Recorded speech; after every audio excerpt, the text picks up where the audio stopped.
अस्सलाम वालेकुम, आप देख रहे हैं प्रोग्राम एजेंडा 5। मैं हूं खतीजा राठौर।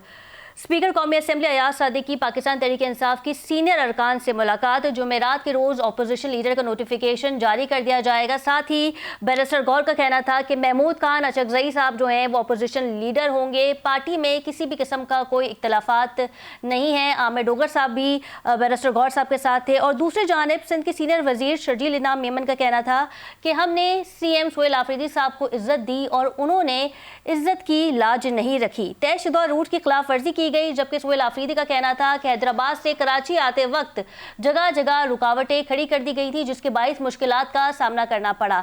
एक सहाफ़ी के सवाल पे शर्जील साहब का ये कहना था कि 8 फरवरी को किसी भी किस्म का एहतजाज या प्रोटेस्ट नहीं होने देंगे। बिलखुसूस सिंध के सूबे में जिस तरीके से बानी PTI ने अपने एक्स पैगाम पे कहा था कि 8 फरवरी को मुल्कगीर एहतजाज होगा, प्रोटेस्ट किया जाएगा, पहिया-जाम हड़ताल होगी।